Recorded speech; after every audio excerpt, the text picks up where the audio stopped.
எனக்கு இன்னும் பாவம் உள்ள இருக்குன்னு யாராவது இருக்கீங்களா? ஹலோ, யாரும் இல்லை. அடுத்து, அந்த சரீரம் எதற்கு அப்படி பீக்கப்பட்டது? இயேசுவின் சரீரம் நாம் வியாதி இல்லாமல் இருப்பதற்காக. அதையும் நாம் விசுவாசத்தில்தான் பெற்றுக்கொள்ள முடியும்.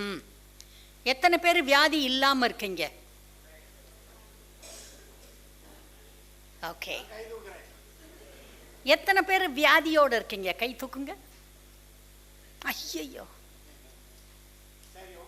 உங்கள் விசுவாசம் வியாதியிலிருந்து உங்களுக்கு விடுதலை கொடுக்கும். மற்றவர்களுடைய விசுவாசம் அல்ல. நீங்கள் விசுவாசிச்சே ஆகணும்.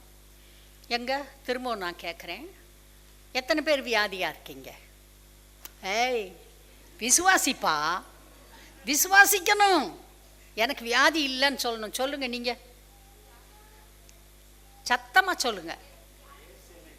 இன்னொருக்கா சொல்லுங்க. இயேசு குணமாக்கினார். அதாவது அனுமதிக்கவே கூடாது. இது பொய் கிடையாதுங்க. இது கர்த்தருடைய வார்த்தை. வானம் பூமி மாறினாலும் மாறாத வார்த்தை.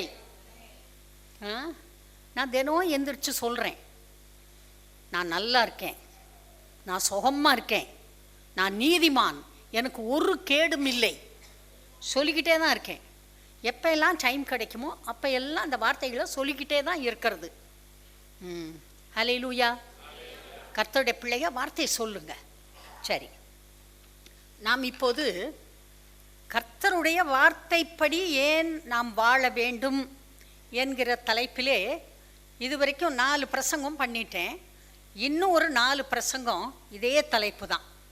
வார்த்தை, வார்த்தைப்படி ஏன் வாழ வேண்டும், எதற்காக கர்த்தர் வார்த்தையை நமக்கு கொடுக்கிறார். இதுதான் இன்னும் ஒரு 4 வாரத்துக்கு உங்களோடு நான் பேச போகிற காரியங்கள். பைபிள் சொல்லுகிறது,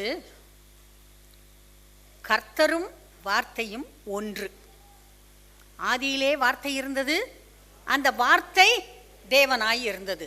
தேவனும் வார்த்தையும் ஒன்று, வார்த்தையும் தேவனும் ஒன்று. அந்த வார்த்தை மாம்சமாகி நமக்குள்ளே வாசம் பண்ணினார். வார்த்தையும் இயேசுவும் ஒன்று, இயேசுவும் வார்த்தையும் ஒன்று. நம்முடைய கையிலே இருக்கிற இந்த வார்த்தை தேவனாய் இருக்கிறது. இந்த வார்த்தையை அப்படியே ஏற்றுக்கொண்டு விசுவாசித்து இருதயத்தில் வைத்து அதை வாயினால் பேசி நம் ஒவ்வொரு காரியத்தையும் நம்மால் சாதிக்க முடியும். இந்த வார்த்தை ஆவியும் ஜீவனுமானது. வார்த்தைக்கு உயிர் இருக்கு, ஜீவன் இருக்கு. கர்த்தர் தான் சொல்லியிருக்காரு. நானா சுயமாக உங்களுக்கு சொல்லலை, வசனம் சொல்லுகிறது. தேவன் ஆவியாயிருக்கிறார், அவருடைய வார்த்தையும் ஆவியாயிருக்கிறது. இந்த வார்த்தைக்கு உயிர் இருக்கு. கர்த்தருடைய பிள்ளைகள் கொஞ்சம் நேரம் உட்கார்ந்து அதை தியானிக்கணும். இது ஜீவனாயிருக்கிறது. இந்த வார்த்தையை அனுப்பினால் அது போகும். எங்கே போக சொல்லுகிறீர்களோ அங்கே இந்த வார்த்தை போகும்.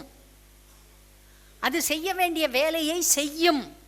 ஏனென்றால் அதற்கு ஆவி, உயிர், ஜீவன் இருக்கிறது. அதனால் ஒவ்வொரு முறையும் பயபக்திக்கு உரிய ஆண்டவருடைய வார்த்தையை நாம் ரொம்ப சீரியஸாக தான் பேசணும், கையாளணும். அதுக்காக சந்தோஷமாக இருக்கக்கூடாதுன்னு நான் சொல்லலை. சந்தோஷமாக, ஆனால் மிகவும் தீர்மானமாக இந்த வார்த்தைகளை பேச வேண்டும், நாம் தியானிக்க வேண்டும், எடுத்துக்கொள்ள வேண்டும். கர்த்தர் இந்த வார்த்தையை நமக்கு கொடுத்ததற்காக ஆண்டவருக்கு நாம் அதிக நன்றி செலுத்த வேண்டும். கர்த்தர் தான் வார்த்தையை கொடுத்தார், கர்த்தர் தான் எழுதி கொடுத்தார். முதோ பைபிளை எழுதினது கர்த்தர் தான், தேவன் தான். அவருடைய சொந்த விரலினால் 2 கற்பலகையில் அவர் தான் எழுதி ஆரம்பித்து வைத்தார்.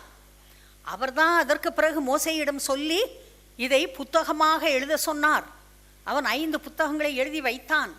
அவனுக்கு பிறகு யோசுவா எழுதி வைத்தான். அவனுக்கு பிறகு எஸ்ரா, நெகேமியா, எரேமியா, ஏசாயா எல்லாரும் எழுதினார்கள். இந்த பரிசுத்தவான்களுக்கு கர்த்தர் வார்த்தையை கொடுத்தார். அவர்களை எழுத சொன்னார், அவர்கள் எழுதினார்கள். இன்றைக்கு நம்மிடத்திலே ஒரு புத்தகம் இருக்கிறது. பழைய உடன்படிக்கை, புதிய உடன்படிக்கை இரண்டும் இங்கே இருக்கிறது. இன்றைக்கு நம்முடைய தாய்மொழியில் நம்மிடத்தில் இருக்கிறது. 3000 மொழிகளுக்கும் மேலாக முழு வேதாகமும் மொழிபெயர்க்கப்பட்டிருக்கிறது. இன்னும் 2000 மொழிகளிலே மொழிபெயர்ப்பு வேலை நடந்து கொண்டு இருக்கிறது. இந்த பூமியில் இருக்கிற 7000க்கும் அதிகமான மொழிகளில் எல்லா மொழிகளிலும் வேதாகமும் கிடைக்க வேண்டும். எல்லாரும் தங்கள் தாய்மொழியிலே கர்த்தருடைய வார்த்தையை படிக்க வேண்டும். நான் உங்களுக்கு சொல்லியிருக்கேன், ஞாபகம் வரும்போதெல்லாம் இந்த வேதாகமும் மொழிபெயர்ப்புக்காக நீங்கள் ஜெபிக்க வேண்டும். ஹல்லேலூயா. போன வாரம் கர்த்தருடைய வார்த்தையை ஏற்றுக்கொள்ளாத, புரிந்து கொள்ளாத, அதன்படி நடக்காத முதல் ராஜாவாகிய சவுலை பற்றி படித்தோம். சவுல் தான் முதல் ராஜா. அந்த ஜனங்கள் கேட்டார்கள், எங்களுக்கு ராஜா வேண்டும். அதே போல் தேவன் சொன்னார், அவர்களுக்கு ஒரு ராஜாவை ஏற்படுத்து. சாமுவேல் ரொம்ப வருத்தப்பட்டான். அப்போ கர்த்தர் சொன்னார், இவர்கள் இந்த உன்னை தள்ளவில்லை சாமுவேலே, இந்த ஜனங்கள் என்னை தள்ளினார்கள். நான் ராஜாவாய் இராதபடிக்கு என்னை தள்ளினார்கள். பரவாயில்ல, ஆனால் ராஜா என்ன செய்வான்? போன வாரம் உங்களுக்கு வாஸ்து காட்டினேன். எல்லாவற்றையும் எழுதி வை. அதே போல அவன் எழுதி வைத்தான். ராஜா என்னவெல்லாம் செய்வான் என்பதை எழுதி வைத்தான். அடுத்தது 2வது ராஜா தாவீது. அவன் கர்த்தருக்கு மிக மிக உகந்தவன், கர்த்தரை நேசித்தவன், கர்த்தராலும் நேசிக்கப்பட்டவன். 3வது ராஜா சாலமோன். அவன் தாவீதின் குமாரன். ஆனால் தாவீதை போல உத்தமமாக நடக்கவில்லை. கர்த்தர் அவன் காலத்திலே சொல்லிட்டார், தேசம் 2ஆ பிரிய போகுது. 10 கோத்திரம் ஒரு பக்கம் போக போகுது, 2 கோத்திரம் தனியாக போக போகுது. அதை நான் இந்த சாலமோன் உன் காலத்தில் செய்ய மாட்டேன், உனக்கு பிறகு ஒரு பையன் பிறப்பான், அவன் பேர் ரெகொபயாம், அவன் காலத்தில் அது நடக்கும். தாவீதுக்கு நான் சொன்ன வார்த்தையை என்னால் மீற முடியவில்லை. எனவே சாலமோனே, உன் காலத்தில் செய்ய மாட்டேன், உன் குமாரனுடைய காலத்தில் செய்வேன் என்று சொன்னார். அதே போல் 4வது ராஜா காலத்திலே தேசம் 2ஆக பிரிந்து விட்டது. இந்த தாவீதுடைய குமாரன் சாலமோன், சாலமோனுடைய குமாரன் ரெகொபயாம். இப்படியாக 20 ராஜாக்கள் வந்தார்கள். 20 பேருமே தாவீதினுடைய பிள்ளைகள். அவன் சந்ததி, அவன் வம்சம். அந்த சந்ததியிலே இயேசு பிறந்தார். அரியணையில் உட்கார போகிற குமாரன் உனக்கு இல்லாமல் போவது இல்லை என்று கர்த்தர் தாவீதுக்கு வாக்குத்தத்தம் கொடுத்தார். அந்த வாக்குத்தத்தத்தை இயேசு கிறிஸ்து மூலம் அவர் நிறைவேற்றினார். மற்ற 10 கோத்திரத்தைச் சேர்ந்தவர்கள், பற்பல குடும்பத்தைச் சேர்ந்தவர்கள் இருந்தார்கள். அந்த 20ல் ஒன்றும் உருப்படலை. யாரும் கர்த்தருக்கு பிரியமாக நடக்கவில்லை. ஆனால் இந்த யூதா கோத்திரத்திலே, தாவீதின் வம்சத்திலே வந்தவர்கள் சிலர் மிக அருமையான ராஜாக்கள் இருந்தார்கள். ஒரு சிலர் மகா பாவிகளாக இருந்தார்கள். இன்றைக்கு இந்த தாவீது எப்படி இருந்தான் என்பதை பார்க்க போகிறோம். சவுல் ராஜாவாகி 2 வருஷத்திற்குள்ளாக மகா பெரிய பாவங்களை செய்து விட்டான்.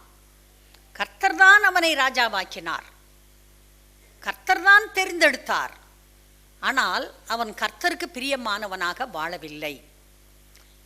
முதல் யுத்தத்திலே போவதற்கு முன்பாக பலியிட்டான். அவன் பலியிட்ட உடனேயே கர்த்தர் என்ன சொன்னார்? இவனை எனக்கு பிரியமில்லாதவனாக போய்விட்டான், எனவே நான் வேறு ஒருவனை தெரிந்து கொண்டேன் என்று சொல்லிவிட்டார். 2வது அமலேக்கியரோடு யுத்தத்திற்கு போனான். அங்கே எல்லாவற்றையும் கர்த்தர் வெட்டி சங்காரம் பண்ண வேண்டும் என்று சொன்ன போது நல்ல முதல் தரமான 2ஆம் தரமான நல்ல ஆடு மாடுகளை வைத்து கொண்டான். கர்த்தர் சொன்னார், இவனை ராஜாவாக்குனதுக்கு ரொம்ப துக்கமாக இருக்கு, இவனை புறக்கணித்தேன் என்று சொல்லிவிட்டார். முதல் 2 வருஷத்திலேயே இவ்வளோ பிரச்சனை.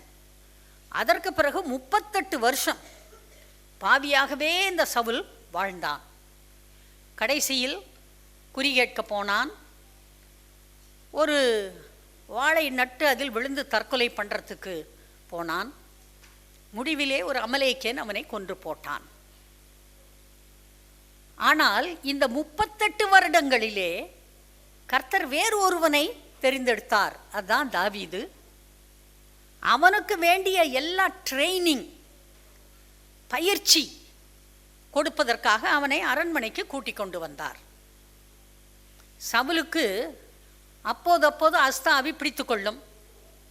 அவனுக்காக கர்த்தரை துதித்து பாடி கர்த்தருடைய பிரசன்னத்தை கொண்டு வருகிற வேலையை இந்த தாவீது செய்தான்.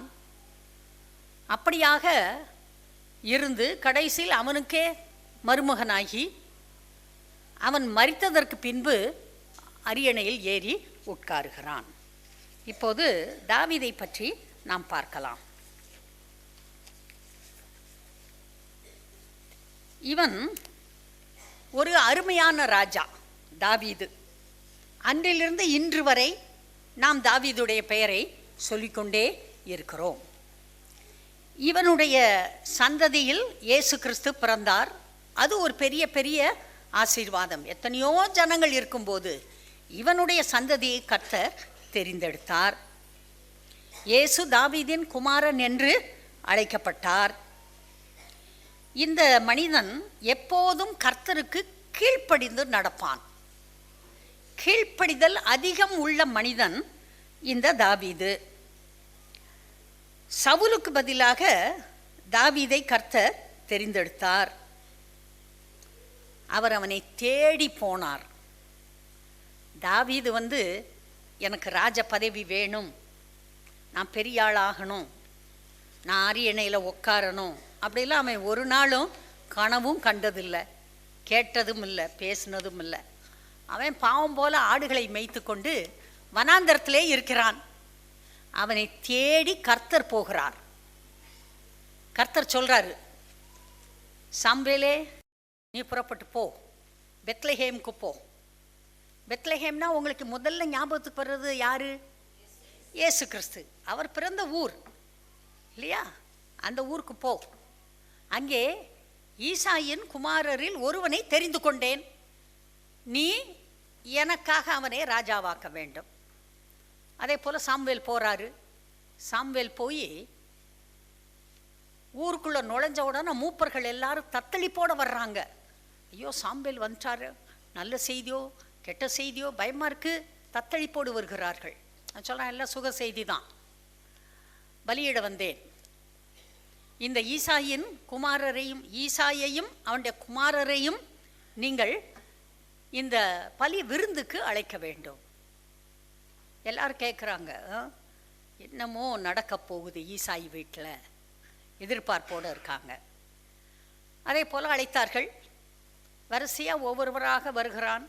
கர்த்தர் சொல்கிறார், இவன் இல்லை, இவன் இல்லை, இவன் இல்லை. 7 பேர் போகிறாங்க, 7 பேரும் இல்லை. சாமுவேல் யோசிக்கிறான், என்னடா 7 பேரையும் கர்த்தர் தெரிந்தெடுக்கவில்லையே. கர்த்தர் சொல்கிறாரு, நீ முகத்தை பார்க்கிறாய், நானோ இருதயத்தை பார்க்கிறேன். கர்த்தர் தாவீதின் இருதயத்தை பார்த்தார். இருதயத்தை பார்த்து அவனை தெரிந்தெடுக்கிறார். அல்லேலூயா. கர்த்தர் நம் இருதயத்தை பார்க்கிறார், ஒவ்வொரு நாளும் பார்க்கிறார். அவருக்கு மறைவானது ஒன்றும் இல்லை. அவர் கேட்குறாரு, உனக்கு பிள்ளைகள் இவ்வளவுதானா? 7 பிள்ளை பத்தாது, இவ்வளவுதானா? உடனே அவங்க சொல்கிறாங்க, இல்லை இன்னும் ஒருவன் இருக்கிறான்.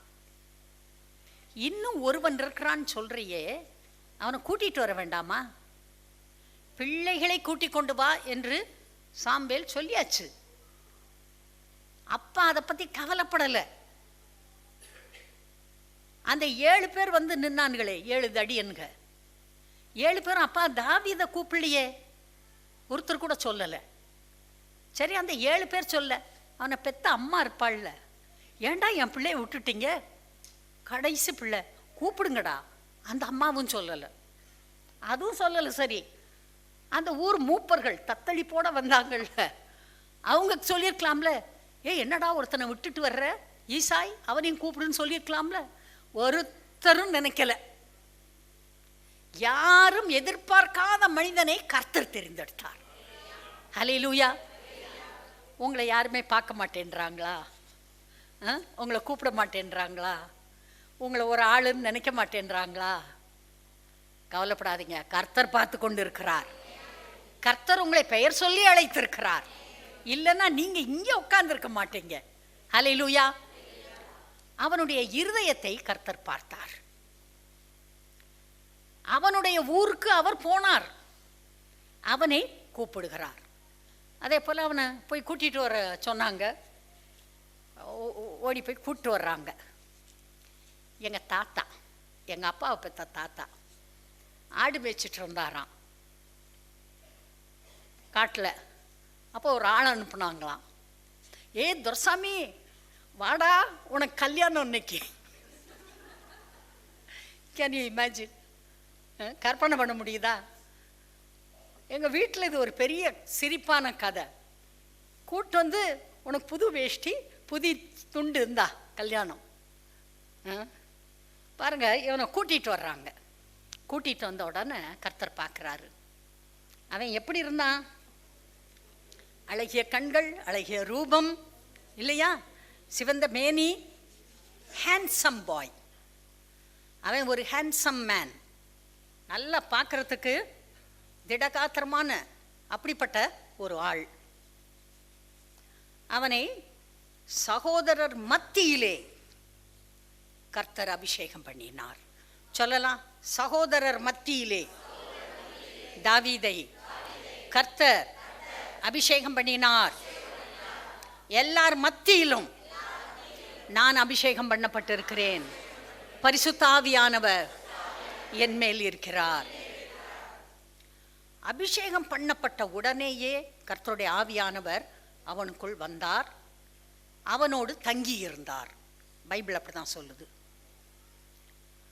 அடுத்து சாம்பேல் கிளம்பி போயிட்டாரு. இங்கே சவுல் இவனை அபிஷேகம் பண்ணிய உடனேயே, இவன் தான் இப்போ ராஜா. அரியணையில் உட்காரல, கிரீடம் இன்னும் வைக்கல, ஜனங்களுக்கு சொல்லலை. ஆனால் இவன் தான் ராஜா. கர்த்தர் ராஜாவாக்கி விட்டார். அந்த முதல் ராஜாவுக்குள்ளே இருந்த அபிஷேகம் அவனை விட்டு போய்விட்டது. ஒரே நேரத்தில் 2 ராஜாலாம் இருக்க முடியாது. ராஜ அபிஷேகம் இப்போது தாவீதின் மேல் இருக்கிறது. கர்த்தருடைய ஆவியானவர் சவுலை விட்டு விலகினார். பிறகு என்ன நடந்துச்சு? ஒரு பொல்லாத ஆவி இந்த சவுலுக்குள் வந்து உட்கார்ந்து கொண்டது. அவனை பேயாடினா எப்படி இருக்கும்? எப்படி இருக்கும் யோசித்து பாருங்க. ஒரு ராஜா பேயாடினா எப்படி இருக்கும்? பரிதாபம் இல்லையா? அத்தனை ஜனங்களும் ராஜாவை பெரிய ஆளுன்னு எதிர்பார்த்துக்கிட்டு இருக்கப்போ அவன் பேயாடிக்கிட்டு இருந்தாக்க தேசத்தின் நிலைமை எவ்வளோ மோசமாக இருக்கும். ஒரு தடவை நாங்கள் எல்லாரும் இங்கே பக்கத்தில் இருக்க பட்டணத்துக்கு போயிருந்தோம். அங்கே ஒரு பெரிய மீட்டிங் நடந்துச்சு. ஹெல்ப் பண்ணுறதுக்காக நம்ம சர்ச்சிலேருந்து ஒரு 10 பேர் போனோம். போய் வாலண்டியர்ஸாக நாங்கள் ஹெல்ப் பண்ணோம். அந்த கூட்டத்தின் கடைசி நாளில் ஒரு அம்மாவை கூட்டிகிட்டு வந்தாங்க. நாங்கள் ஒரு ஓரத்தில் நின்றுட்டு இருந்தேன். என்கிட்ட கொண்டு வந்து சொன்னாங்க, அம்மா இவங்களுக்காக ஜெபம் பண்ணுங்கன்னு. என்ன விஷயம் அப்படின்னு கேட்டேன். அவங்களுக்கு ஒரு மாதிரி இருக்குமா, ஜெபம் பண்ணுங்க. சரி ஜெபம் பண்ணலாம். நான் ஜெபம் பண்ணேன். ஜெபம் பண்ணோன்னா திடீர்னு ஏதோ ஒரு மூவ்மெண்ட் மாதிரி இருந்தது. கண்ணை திறந்து பார்த்தா அந்த அம்மா பேயாடிட்டுருக்கு. நல்லா வந்தது, நல்லா ஜம்முன்னு பாருங்க, கொண்டையெல்லாம் இல்லை, இப்போ நல்லா நிறையா முடி, பேயாடுது. உடனே நான் சொன்னேன், இயேசுவின் நாமத்தில் போ பிசாசே சொல்லிச்சு. நான் போக முடியாது. இது என்னடா நாசரேயனா, நான் இயேசுவின் நாமத்தில் உன்னை கட்டளை கொடுக்குறேன், போக முடியாது. போ இயேசுவின் நாமத்தில். என்னை நீ திரும்ப போ சொன்னால் நான் உன்னை அடிப்பேன். உடனே பக்கத்தில் இருந்தவங்க கூப்பிட்டேன், போங்கப்பா போய் உங்கள் பாஸ்டரை கூட்டிகிட்டு வாங்க. எங்கள் வீட்டுக்காரர் அங்கே எங்கேயோ ஒரு இடத்துல நின்றுட்டுருக்காரு. அவர்கிட்ட சொன்ன உடனே அவங்க வந்தாங்க. என்னப்பா அப்படின்னாங்க. நான் சொன்னேன், எங்கே இப்படி ஆச்சு அப்படின்னு. அப்படியா விஷயம், ஓகே அப்படின்னு. இயேசுவின் நாமத்தில் பிசாசே போ அப்படின்னாரு. போக முடியாது. போ இயேசுவின் நாமத்தில். முடியாது, போக மாட்டேன். பொல்லாத பிசாசே போ, நீ என்னை போ சொன்னேன்னா உன்னை அடிப்பேன். ஓ, நீ என்னை அடிப்பையா? இயேசுவின் நாமத்தில் பொல்லாத பிசாசே உன்னை கட்டுறேன். அவ்வளோதான். அந்த அம்மா என்ன பண்ணுச்சு தெரியுமா? 2 கையும் எடுத்து இப்படி கட்டுச்சு, கால் 2ஐயும் பின்னுச்சு. இப்படி எப்படிதான் அது பின்னிட்டு நின்றுச்சோ தெரியல. வானத்தை அண்ணாந்து பார்த்துச்சு. உங்கள் பிள்ளைய நான் அடிச்சிருவேன்னு என்னை கட்டி போட்டுட்டீங்களா? ஹல்லேலூயா. அன்னைக்கு ஏன் கண்ணு திறந்துச்சு. நான் பூமியில் கட்டுறேன்னு சொன்ன உடனே கர்த்தர் பரலோகத்தில் அதை கட்டு வைக்கிறார். அன்னையிலிருந்து ஒரு நாளும் எனக்கு விரோதமாக கிரியை செய்கிற பிசாசை கட்டாமல் நான் வெளியே போவே மாட்டேன். யார் யாருக்குள்ள இருந்து கிரியை செய்கிற பேய் எனக்கு விரோதமாக வேலை செய்கிறதோ அத்தனை பேர் பேரையும் வரிசையாக சொல்லுவேன். சொல்லி அதை கட்டிட்டு அப்புறம் எனக்கு வேண்டியதெல்லாம் கட்டவிழ்த்து விடுவேன். சமாதானம், சந்தோஷம், நீடிய வாழ்வு, சுகம், பலன், ஐஸ்வர்யம், ஆஸ்தி எல்லாவற்றையும் இயேசுவின் நாமத்தில் கட்டவிழ்க்கிறேன் அப்படி சொல்லிட்டு தான் பேக் எடுத்துகிட்டு காருக்குள்ளேயே உட்காருவேன். வேலைக்கெல்லாம் சும்மா போகவே மாட்டேன். தினம் அறிக்கை, ஒரு நாள் விடாமல் அறிக்கை. அன்பான தேவ பிள்ளைகளே, உங்களுடைய போராட்டம் மாம்சத்தோடும் இரத்தத்தோடும் அல்ல, அதிகாரங்களோடும் துரைத்தனங்களோடும் அந்தகார லோகாதிபதிகளோடும் வான மண்டலத்தில் உள்ள பொல்லாத ஆவிகளின் சேனைகளோடும் உங்களுக்கு போராட்டம் உண்டு. கர்த்தர் சொல்றார், கட்டு. அட, கட்டுறதுக்கு கூடவா சோம்பேறித்தனம்? பேயோட போய் போராடிட்டு எதுக்குங்க இருக்கணும்? கட்டுங்க. அதுக்கு தான் வாய், அதுக்கு தான் வார்த்தை, அதுக்கு தான் இயேசுவின் நாமம். ஆண்டவர் சொல்ற, கட்டு. நீ பூமியில் கட்டுறதை நான் பரலோகத்தில் கட்டுறேன். உனக்கு என்ன வேணுமோ அதை கட்டவிழ்த்து விடு.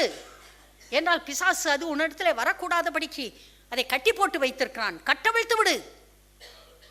அன்பான பிள்ளைகளே, எதை கட்டணுமோ அதை கட்டுங்க. எதை கட்டவிழ்க்கணுமோ அதை கட்டவிழ்த்து விடுங்க. இயேசுவின் நாமத்தில் பண்ணுங்க. கட்டாயமாக உங்களுக்கு வெற்றி வரும். இங்கே இந்த சவுல் பேயாடிக்கிட்டு இருக்கான், ராஜா.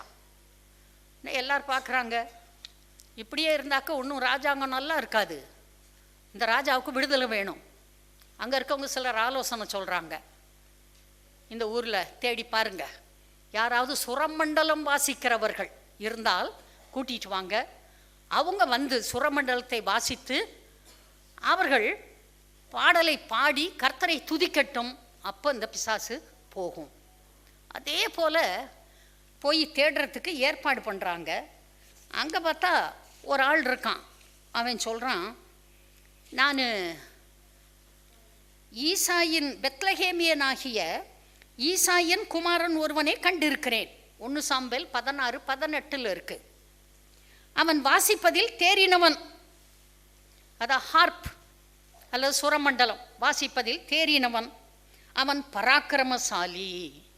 ஆங்கிலத்தில் mighty man of Velar.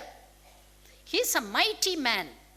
Mighty man of valour, பராக்கிரமசாலி, யுத்த வீரன், எ மேன் ஆஃப் வார். யுத்தம் பண்ணனே பிறந்தவன் அவன். எ மேன் ஆஃப் வார், யுத்த வீரன். காரிய சமத்தன், ப்ரூடன்ட் இன் ஸ்பீச். அதாவது பேசி பேசி பேசி காரியங்களை சரியாக செய்து முடிப்பவன். அதான் காரிய சமத்தன். சௌந்தரியம் உள்ளவன், ஹேண்ட்சம் மேன். எல்லாவற்றுக்கும் மேலாக கடைசி அவனு சொல்றான் பாருங்க, கர்த்தர் அவனோட கூட இருக்கிறார். The Lord is with him. கர்த்தர் அவனோடு கூட இருக்கிறார். உடனே ஆள் அனுப்புறாங்க. ஆள் அனுப்பி அவனை அரண்மனைக்கு கொண்டு வந்தாச்சு. அவன் இங்கே எப்போதெல்லாம் ராஜா பிசாசினால் உபத்திரப்படுகிறானோ அப்போதெல்லாம் அவன் தன்னுடைய சுரமண்டலத்தை எடுத்து வாசிப்பான். அதே போல் அந்த சாத்தான் வெளியேறினவுடன் அந்த ராஜா சுகமடைவான். அவன் அரண்மனையில் இருந்து கொண்டு ராஜாங்கத்தை எப்படி நடத்துவது, ஒரு ராஜா எப்படி இருக்க வேண்டும், தேசத்தில் யார் யார் முக்கியமானவர்கள், யாரை எந்த இடத்தில் வைத்தால் தேசம் நன்றாக இருக்கும் என்பதை கற்றுக்கொண்டே இருக்கிறான். சவுல் அரண்மனை அரியணையில் எல்லா காரியங்களையும் கவனித்து கொண்டிருக்கிறான் இந்த தாவீது. இப்ப பாருங்க, ஒரு யுத்தம் வருகிறது. பெலிஸ்தர்களுக்கும் இந்த இஸ்ரவேலருக்கும் யுத்தம் வருகிறது. சவுல் யுத்த களத்துக்கு போறாரு. அங்கே பெலிஸ்தர்கள் வந்து நிற்கிறார்கள். அதில் ஒரே ஒரு பெலிஸ்தன் மட்டும் வர்றான். அவனுடைய பெயர் தான் கோலியாத்.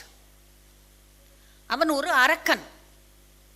அவனுடைய உடை, அவனுடைய போர் ஆயுதங்கள் அதெல்லாம் பைபிளில் நீங்கள் வாசித்து பாருங்க. எத்தனையோ சேக்கல் நிறையுள்ள தலைச்சீரா, மார்க்கவசம், வாள் எல்லாம் அவன் போட்டிருப்பான். அதை போட்டுக்கொண்டு வருகிறான். வந்து நின்று சொல்கிறான், ஒரே ஒரு ஆள் நீங்கள் அனுப்புங்க, நான் ஒரு ஆள் வந்து நிற்கிறேன். ஒரு இஸ்ரவேலன் என்னை தோற்கடித்து விட்டால் நாங்கள் எல்லாரும், எங்கள் சேனைகள் எல்லாம், பெலிஸ்தர்களாகிய நாங்கள் எல்லோரும் உங்களுக்கு அடிமை. என்னை தோற்கடித்து விட்டால் பெலிஸ்தர்கள் எல்லாரும் உங்களுக்கு அடிமை. ஆனால் நான் அந்த ஒரு மனிதனை தோற்கடித்தால் இஸ்ரவேலர்கள் எல்லாரும் பெலிஸ்தர்களுக்கு அடிமை. இப்படி சொல்லிட்டு வர்றான். காலையில் வந்து நிற்பான், இதை பேசுவான். சாயங்காலம் வந்து நிற்பான், இதையே பேசுவான்.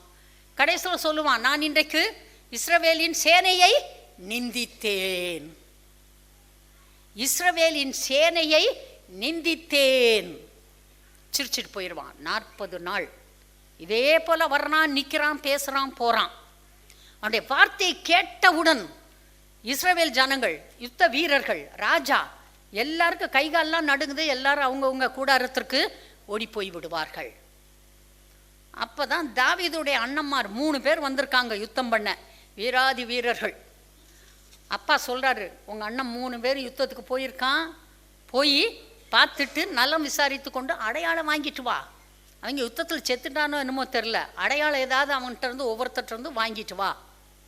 அதே மாதிரி தாவீது வர்றான். தாவீது வந்து பார்க்குறான், அங்கே ஒருத்தன் இப்படி வந்து நின்று பேசிக்கிட்டு இருக்கான். அதை கேட்ட உடனே சின்ன பையன், 17 வயசோ 18 வயசோ இருக்கும்.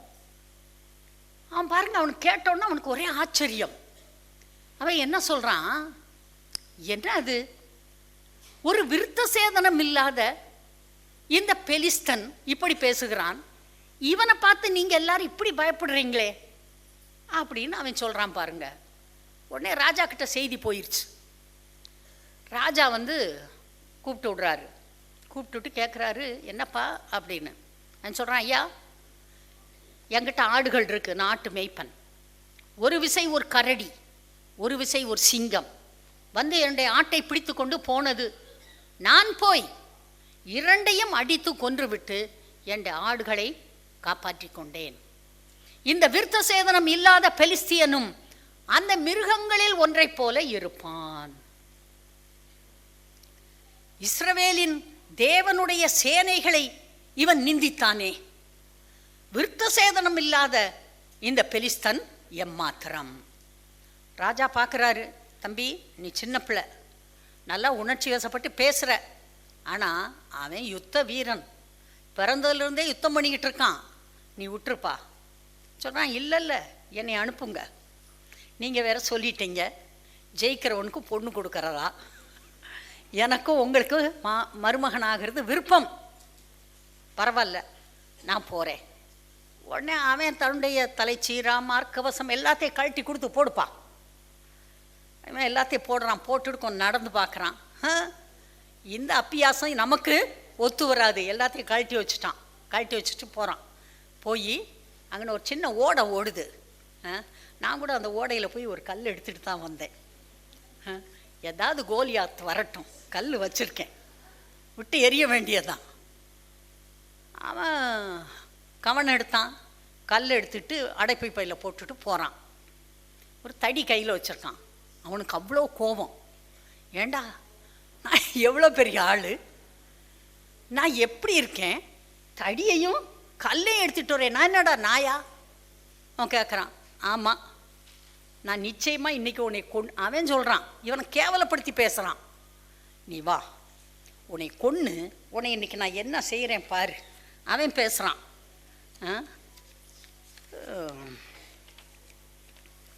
என்ன சொன்னான்?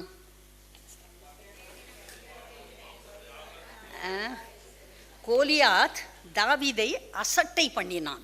முதல்ல முக்கியம், மதிப்பு கொடுக்கல, அசட்டை பண்ணினான்.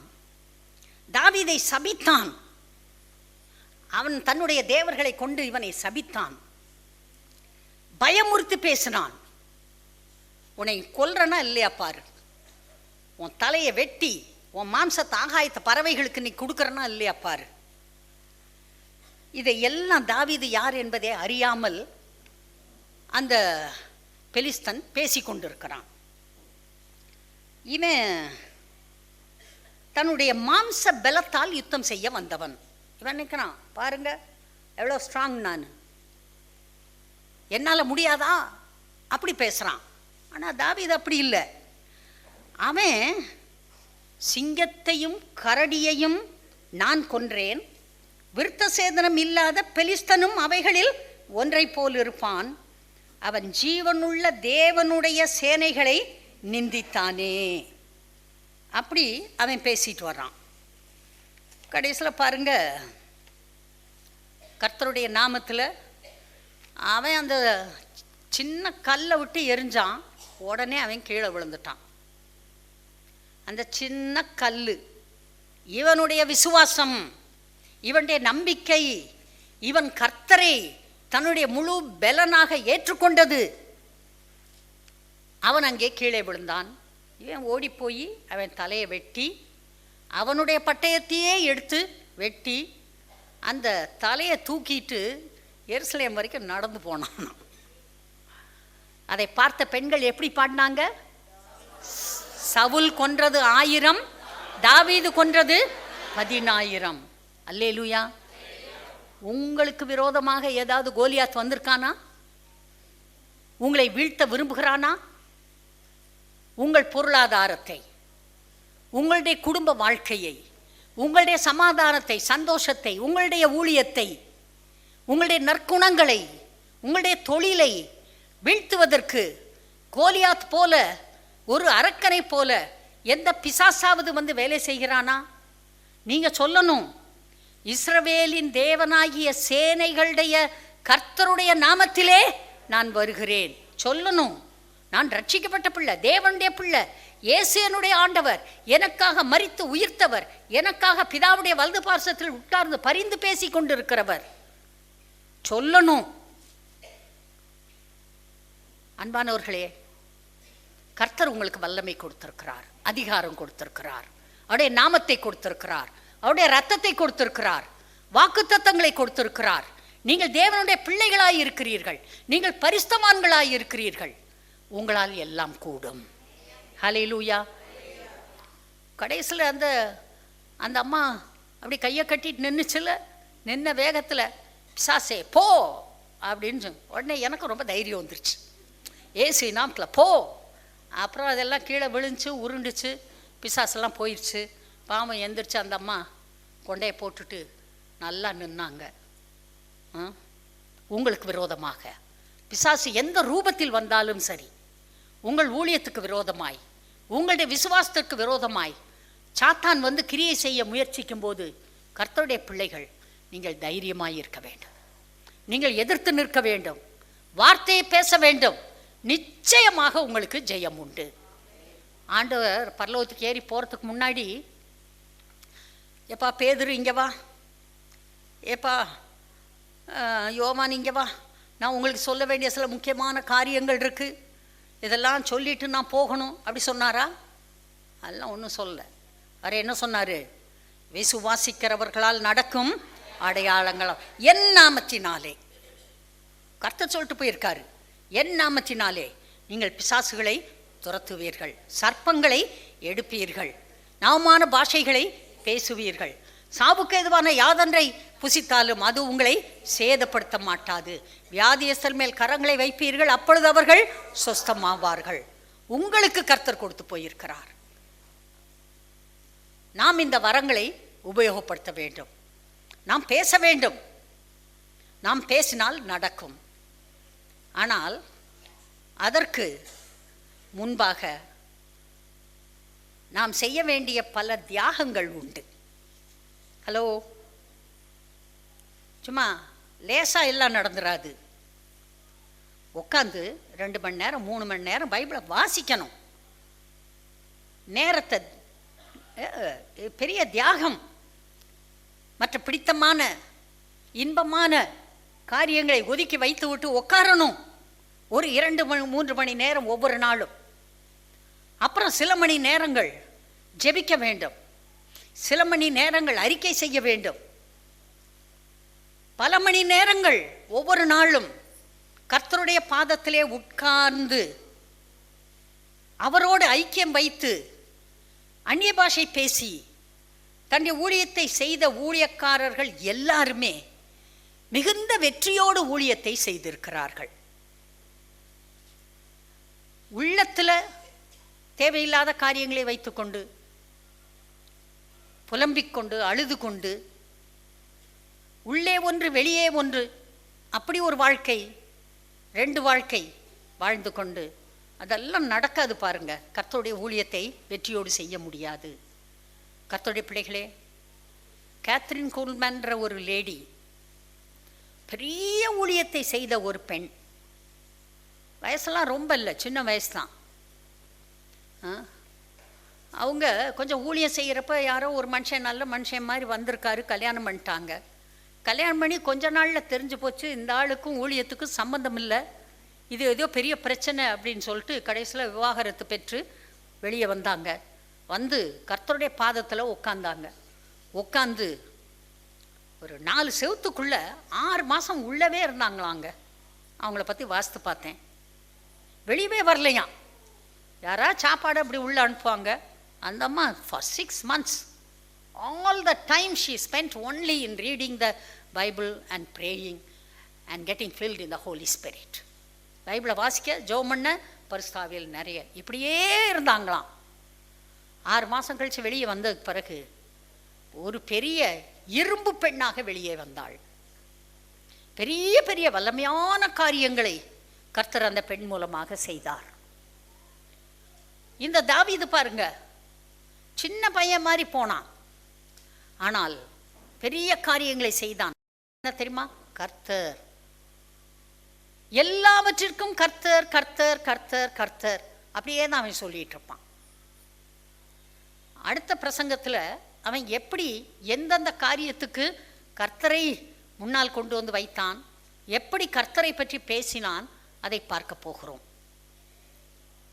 கர்த்தர் உங்களை அழைத்திருக்கிறார், உங்களை அபிஷேகம் பண்ணி இருக்கிறார்.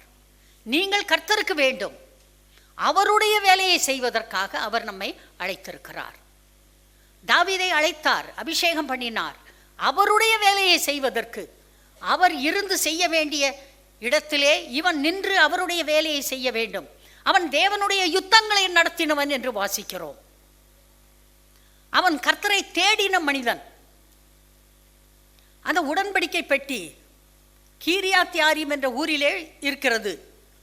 40 வருஷம் ராஜாவாய் இருந்த இந்த சவுல் ஒரு நாளும் கர்த்தரை தேடவில்லை. கர்த்தர் வரணும், எங்கள் ஊருக்கு வரணும், என் வீட்டுக்கு பக்கத்தில் அவர் இருக்கணும், நான் தினம் அவரை பார்க்கணும், நான் போய் ஜெபிக்கணும், நான் போய் அங்கே பலியிடணும். இவன் தான் தேடி போய் கொண்டு வந்தான். கர்த்தர் அவனை விட்டு நீங்காமல் இருந்தார். கர்த்தரை தேடுகிற இருதயம் நமக்கு இருக்கும் என்றால் கர்த்தர் நம்மை விட்டு நீங்கவே மாட்டார். கர்த்தருக்கு முதலிடம். எல்லாரும் சொல்லலாம், கர்த்தருக்கு முதலிடம். தாவீதின் குமாரனுக்கு ஓசன்னா, அவர் என்னை விட்டு நீங்காமல் இருக்கிறார். ஓகே, தொடர்ச்சியை பிறகு பார்க்கலாம். God bless you. எல்லார் கரங்களை தட்டி கர்த்தருக்கு நன்றி சொல்லலாம். தடையாய் நிற்கும் இரும்பு கதவே, அது யாருக்கு திறந்துதான்? யாருக்கு திறந்துச்சு? பைபிள்ல எங்க போட்டிருக்கு? பேதுரு, அவனை ஜெயிலில் போட்டிருக்கிறாங்க. அடுத்த நாள் காலையில் அவனை கொல்றது. ஆனால் தேவதூதன் போய் நல்லா தூங்கிக்கிட்டு இருக்கிற தட்டி எழுப்பினானா, ஒரு உத கொடுத்து எழுப்பினானான்ற அளவுக்கு அப்படி தூங்கி இருக்கிறான். எந்திரிச்சு பார்த்தா கனவு கண்டு இருக்கேன்னு நினச்சிட்டு இருக்கிறேன். கதவு இரும்பு கதவு திறக்கிறதாவது நிச்சயமா கனவு தான். அத்தனை கதவும் திறக்குது. ரோட்ல தெருவில் வந்து இன்னொரு பாடு, தூதன் காணா போன ஒரு பாடு தான். ஓ, நிஜமாவே கர்த்தர் நம்மளை விடுவிச்சிருக்கிறார். சொப்பனம் காண்கிறது போல இருக்கும், ஆனா கதவு திறக்கும். அல்லேலூயா. சொப்பனம் காண்கிறது போல இருக்கும், ஆனால் கதவு திறக்கும். அல்லேலூயா. ஓகே, உட்காருங்க.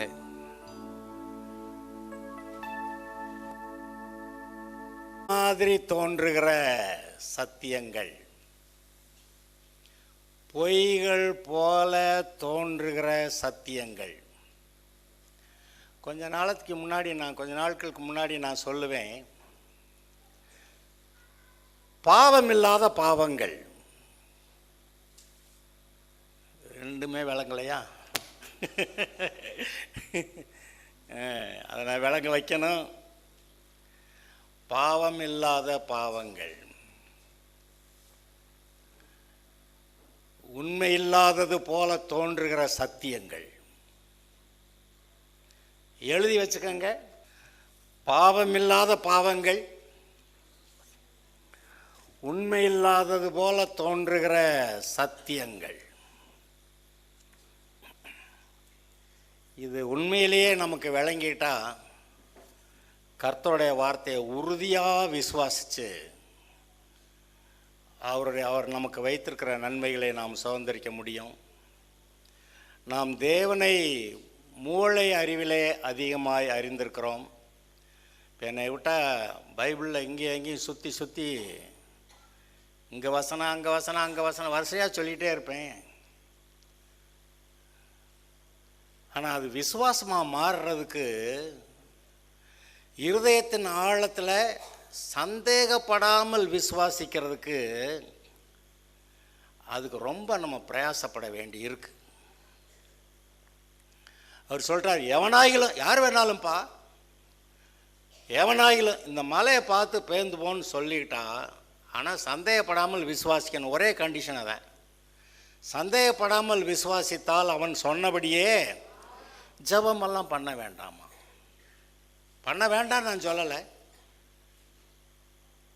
ஜெபம் பண்ணாமே இந்த மழை போயிடும். ஏன்னா அவர் சொன்னார், நம்மளா சொல்றோம்.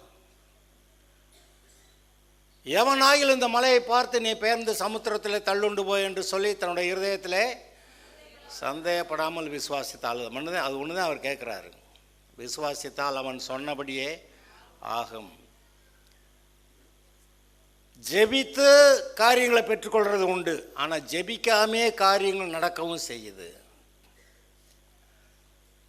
இதை சற்று கவனிப்போம். நிறைய பாட புஸ்தகங்கள் இருக்கின்றன. அதை எழுதினவங்க இந்த புஸ்தகத்தை எழுதியவர் அப்படின்னு இருக்கும், அது அவர் எழுதினது.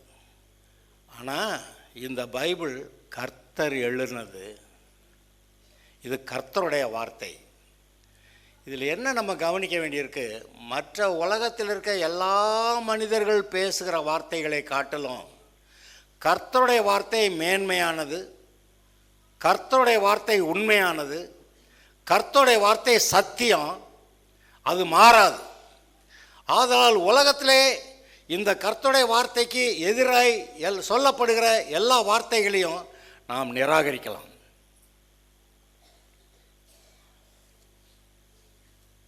அதை நிராகரிக்கணும், அப்போ தான் நாம் பிழைக்க முடியும்.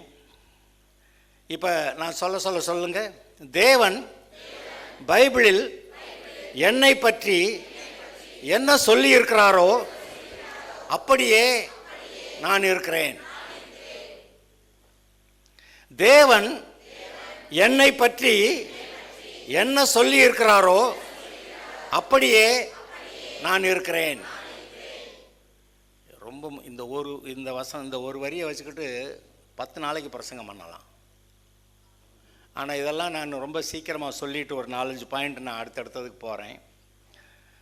அடுத்து, என்னிடத்தில் என்ன இருக்கிறதென்று கர்த்தர் சொல்லுகிறாரோ அவையெல்லாம் என்னிடத்தில் இருக்கிறது. இப்போ ரட்சிப்பு இருக்குது, எனக்காக பரலோகம் வைக்கப்பட்டிருக்கிறது, அதில் ஒருத்தருக்கும் சந்தேகம் இல்லை. அப்புறம் என்னுடைய வாழ்க்கையில் அவர் என்னெல்லாம் வாக்கு தத்தமாக நம்முடைய மனதில் தரிசனத்தை கொடுக்குறார். நீ இப்படி வரணும், பெற்றோர் பிள்ளைகளை வளர்க்கும்போது டாக்டர் ஆக்கணும், வக்கீல் ஆக்கணும், போலீஸ் அதிகாரி ஆக்கணும், அப்படி ஏதோ ஒரு தரிசனத்தோட பிள்ளைகளை வளர்க்குறாங்களே, அதுபோல் கர்த்தர் உங்களை பற்றி ஒரு தரிசனத்தை வைத்திருக்கிறார். அந்த தரிசனத்தை உங்களுடைய இருதயத்தில் வெளிப்படுத்துகிறார். அதுதான் உங்களுக்கு கர்த்தர் கொடுத்த தரிசனம். அந்த தரிசனம் இல்லாத இடத்துல ஜனங்கள் சீர்கெட்டு போவார்கள்னு போட்டிருக்கு. அப்போ நம் ஒவ்வொருவருக்கும் தேவன் கொடுத்த அந்த தரிசனம், அந்த தரிசனத்தின்படி நாம் எல்லாவற்றையும் பெற்றுக்கொள்ள நமக்கு திறமை இருக்கிறது. அந்த ஆசீர்வாதங்கள்லாம் எனக்கு உண்டு அப்படின்னு பார்க்கணும். எங்கே சொல்லுங்க பார்க்கலாம். என்னிடத்தில் என்ன இருக்கிறது என்று இந்த பைபிள் சொல்லுகிறதோ அவையெல்லாம் என்னிடத்தில் இருக்கிறது. தேவனுடைய நீதி உங்கள்கிட்ட இருக்குன்னு பைபிள் சொல்லுது. கிறிஸ்துவுக்குள்ளே நீங்கள் தேவனுடைய நீதியாக இருக்கீங்கன்னு பைபிள் சொல்லுது. ஆனால் அதை எல்லா சமயத்திலும் உறுதியாக நம்ப முடியாமல் தான் அநேக சமயத்தில் எல்லாம் நான் பாவிதான் ஆண்டவரே அப்படின்னு அப்போ நேர் ஆப்போசிட்டாக என்னமோ சொல்கிறேன். ஆனால் இதை உறுதியாக சொல்லணும். சொல்லுங்க பார்க்கலாம். என்னிடத்தில் என்ன இருக்கிறது என்று இந்த பைபிள் சொல்லுகிறதோ அவையெல்லாம் என்னிடத்தில் இருக்கிறது. அடுத்து, நான் என்னவெல்லாம் செய்ய முடியும் என்று கர்த்தர் சொல்லி இருக்கிறாரோ அவற்றையெல்லாம் நான் செய்ய முடியும். என்னை பலப்படுத்துகிற கிறிஸ்துவனாலே செய்யலாமா? சொல்லுங்க பார்க்கலாம். நான் என்னவெல்லாம் செய்ய முடியும் என்று கர்த்தர் சொல்லி இருக்கிறாரோ அவற்றையெல்லாம் நான் செய்ய முடியும்.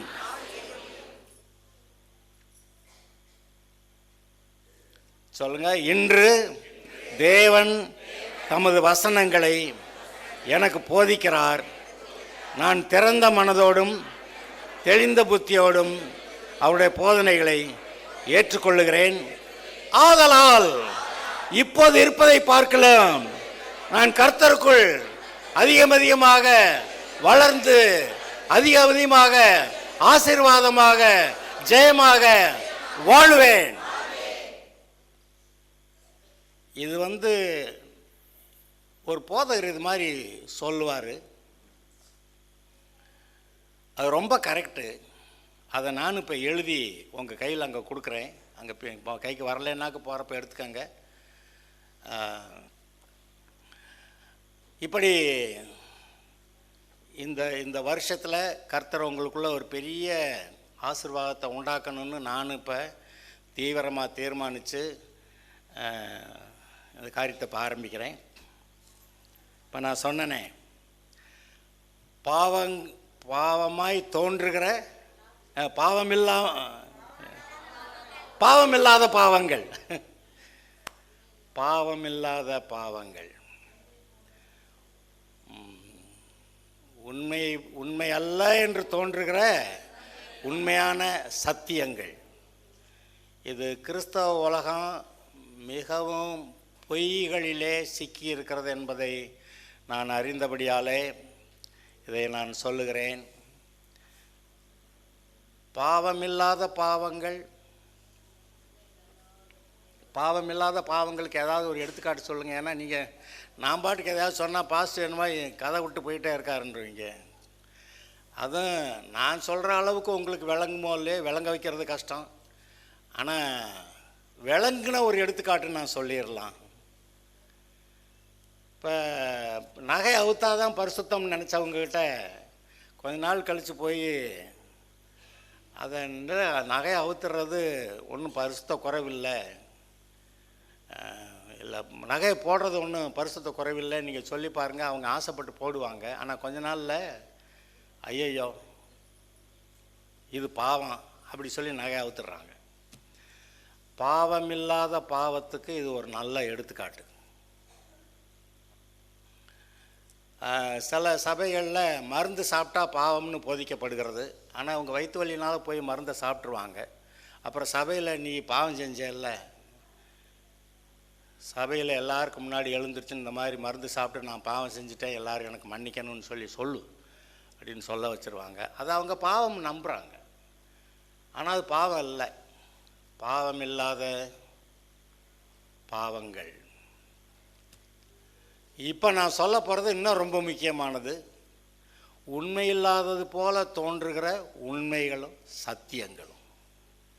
உண்மை இல்லாதது போல தோன்றுகிற உண்மைகளும் சத்தியங்களும்.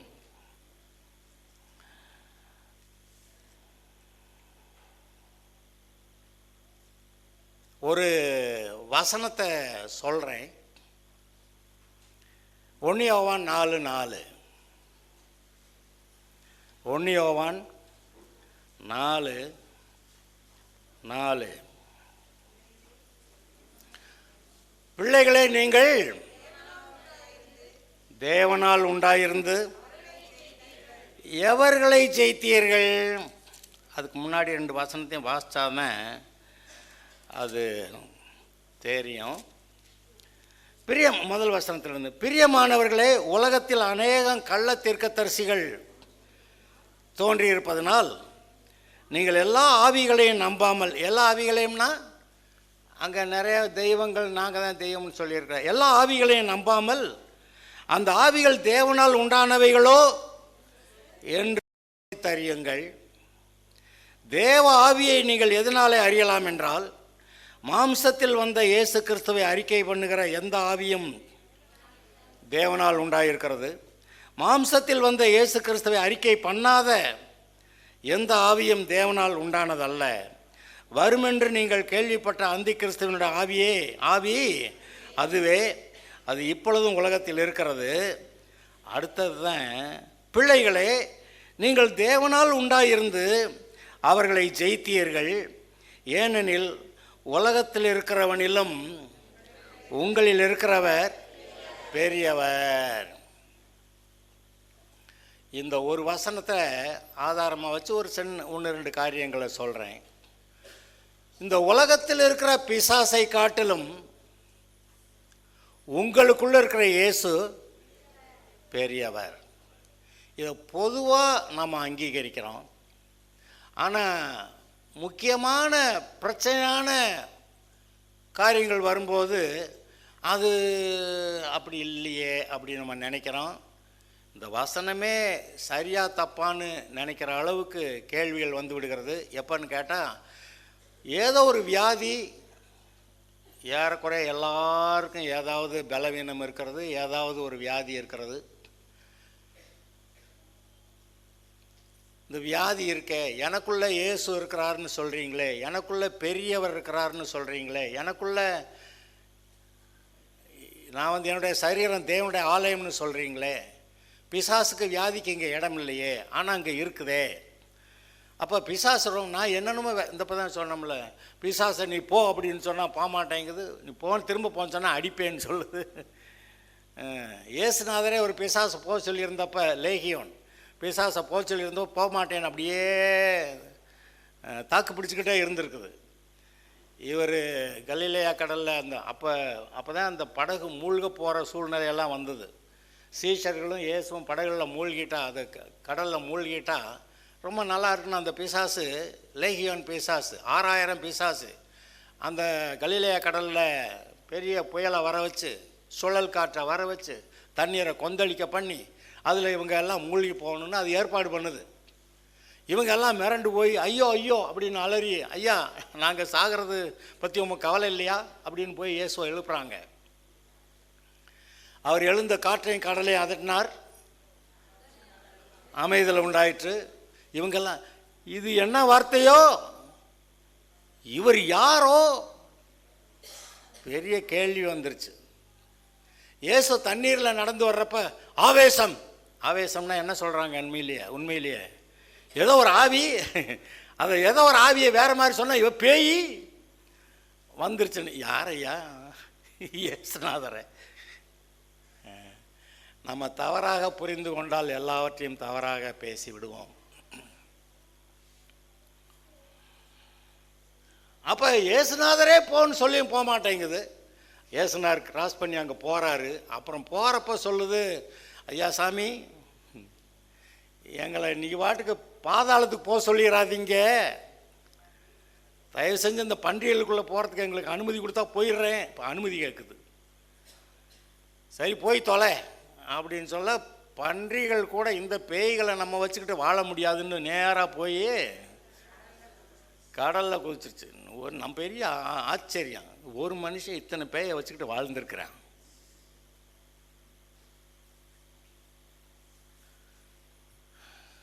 அந்த பிசாசை விரட்டணும்னு நினைக்கிறப்ப தான் இன்றைக்கி சொல்லிக்கிட்டு இருந்தாங்கல்ல, போன்னு சொன்னால் போக மாட்டேன், போன்னு சொன்னால் அடிப்பேன், அப்படியெல்லாம் சொன்ன பேய் வந்து அப்புறமேலு பெர்சிஸ்டண்ட்டாக நம்ம உறுதியாக நின்று உன்னை கட்டுறேன் நீ போ அப்படின்னு அப்புறம் போச்சுன்னு பார்க்குறோமே. இது நம்ம எல்லாருடைய வாழ்க்கையிலும் நடக்கிறது. அதை ஒரு எடுத்துக்காட்டாக சொன்னாங்க. நம்ம எல்லாருடைய வாழ்க்கையிலும் இந்த வியாதியை மறைஞ்சு போ, இந்த வயிற்று வலியை மறைஞ்சு போ, இந்த தலைவலியை ஒரு தலைவலியை நீ மறைஞ்சு போ, இந்த நெஞ்சு வலியை மறைஞ்சு போ, இந்த மூச்சு விடுறதுல இருக்க பிரச்சனையை மறைஞ்சு போ, ஒழுங்காக ஜீரணமாகாத இந்த பிரச்சனையை மறைஞ்சு போ, சக்கரை வியாதியை நீ மறைஞ்சு போ. இந்த இந்த வசனத்தில் என்ன சொல்லி, இந்த உலகத்தில் இருக்கிறவனிலும் உங்களில் இருக்கிறவர் பெரியவர். இந்த உலகத்தில் இருக்க பிசாசை காட்டிலும், அவன் நமக்குள்ளே உண்டாக்கி இருக்கிற வியாதியை காட்டிலும், அவன் நம்முடைய மனதில் உண்டாக்கி இருக்கிற குழப்பத்தை காட்டிலும், நமக்கு அவன் உண்டாக்குகிற மறதிகளை காட்டிலும், அந்த பிசாசையும் அவனுடைய வல்லமைகளை காட்டிலும் உங்களுக்குள் இருக்கிறவர் பெரியவர். அதுதான் சந்தேகப்படாமல் விசுவாசிக்கிற அளவுக்கு நீங்கள் எழும்பணும். அப்புறம் இந்த ஆட்கள் என்ன பண்ணுறாங்க, அதை சொல்லுவாங்கங்க, அப்படித்தாங்க இயேசுவன் நாமத்தில் போன்னு சொல்லுவாங்க, நான் போகாதுங்க அப்படின்னு சொல்லிட்டு, அது வந்து உண்மை அல்லாதது போல, அதான் சொன்னேன், உண்மை இல்லாதது போல தோன்றுகிற உண்மைகள் சத்தியங்கள். வாக்கு தத்தங்களெல்லாம் சொல்கிறப்ப அவருடைய தள்ளும்புகளால் குணமானேன் அப்படின்னா அது என்னங்க சொல்லியிருக்குதுங்க, அது உண்மையா இல்லையான்னு பெரிய கேள்வியாக இருக்குதுங்க. அது உண்மை இல்லாதது போல தோன்றுகிற சத்தியங்கள்.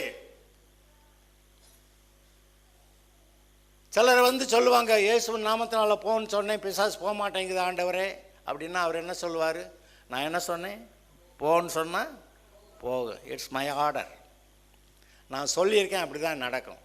உனக்கு அந்த அதிகாரத்தை கொடுத்துருக்கேன், இந்த பிசாசை விரட்டுறதுக்கு உனக்கு அதிகாரம் கொடுத்துருக்கேன், வியாதியை நீக்கிறதுக்கு அதிகாரம் கொடுத்துருக்கேன்.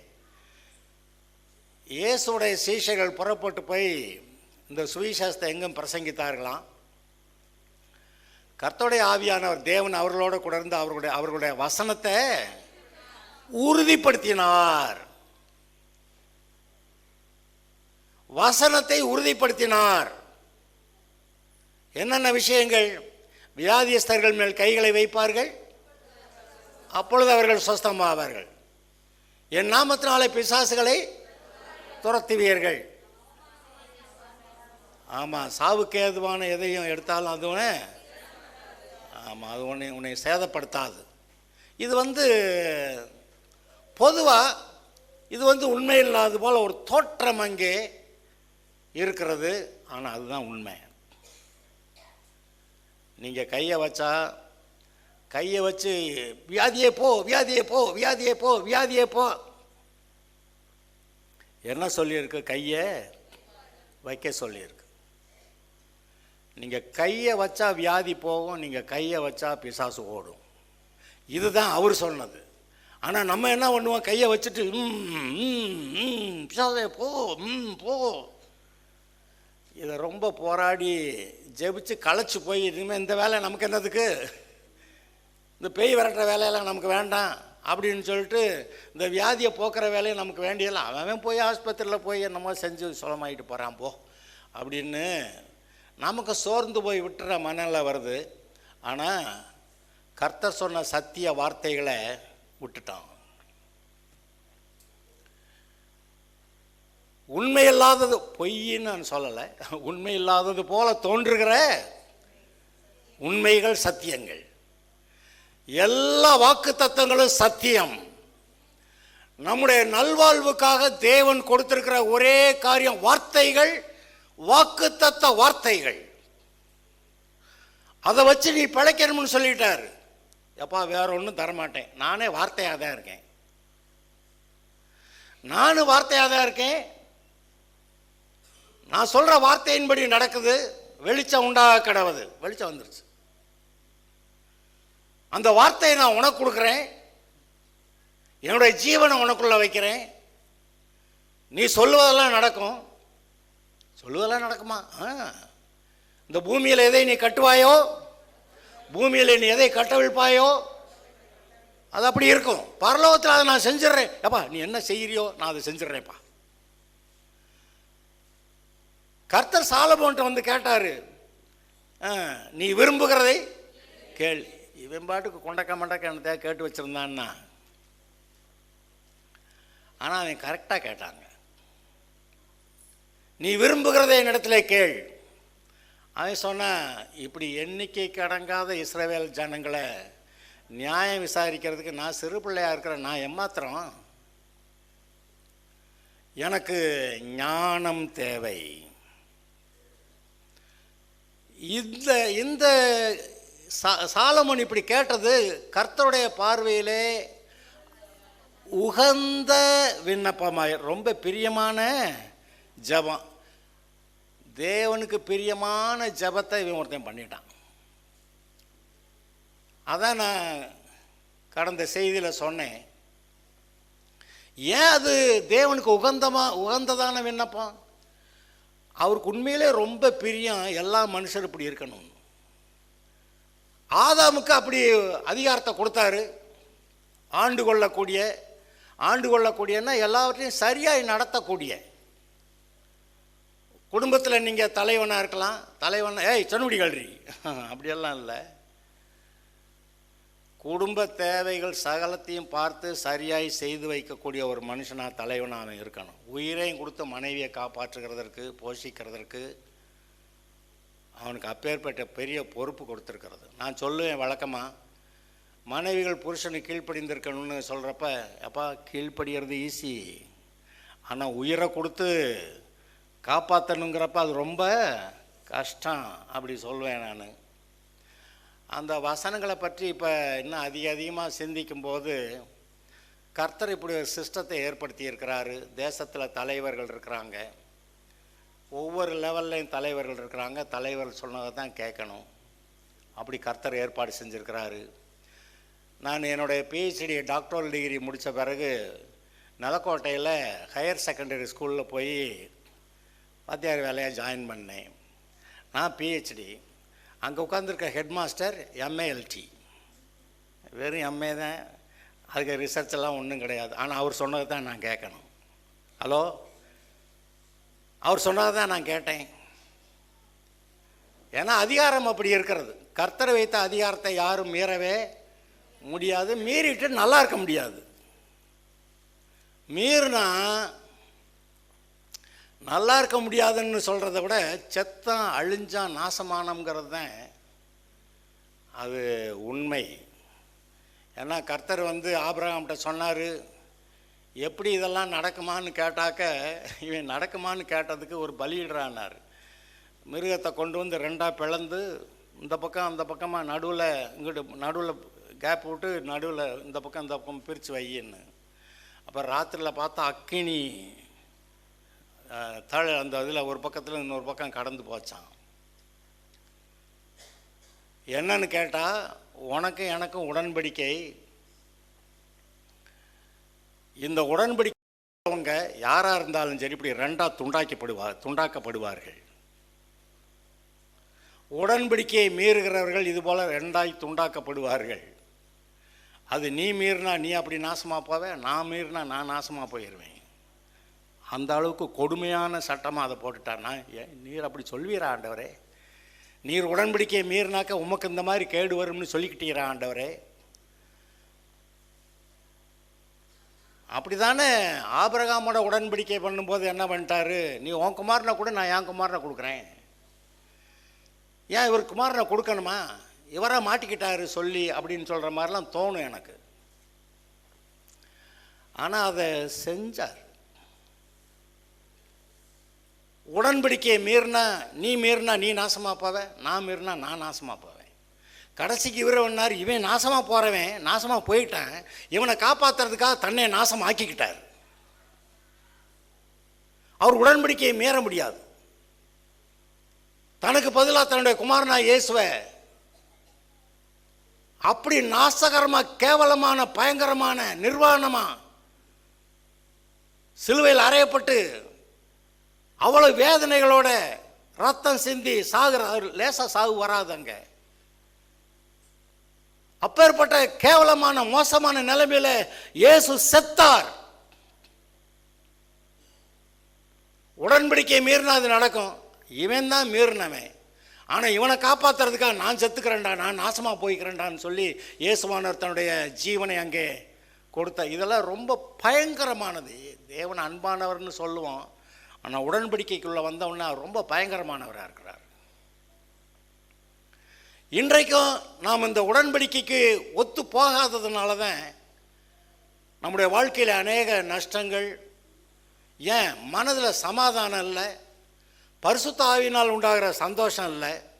தேவனுடைய ராஜ்யம் என்னவா? அது நீதியும் சமாதானமும் பரிசுத்த ஆவியினால் உண்டாகும் சந்தோஷமாக இருக்கிறது. இப்போ நம்முடைய இருதயம் நீதியினால் ஸ்திரப்பட்டு சமாதானத்தில் நிறைஞ்சு பரிசுத்த ஆவியினால் உண்டாகிற சந்தோஷம் இருந்தால் தான் நம்ம ஆள் கரெக்டாக இருக்கோம்னு அர்த்தம். இல்லாட்டான நம்ம இந்த பொய்யை நம்பி என்ன பண்ணுறது, வீட்டில் இப்படி ஒன்று இருக்குது, அப்படி ஒன்று இருக்குது, பிரச்சனையாக இருக்குது, ஊரெல்லாம் அப்படி இருக்குது, நமக்கு எல்லாம் பிரச்சனையாக பண்ணுறாங்க, சரி இதில் அட்ஜஸ்ட் பண்ணிட்டு போயிடுவோம் அப்படின்னு அட்ஜஸ்ட் பண்ணி போன தொடங்கினோடனே உலகத்தின் பொய்க்கு நம்ம இடம் கொடுத்துட்றோம். இப்போ நான் எங்கே ஆரம்பித்தேன்?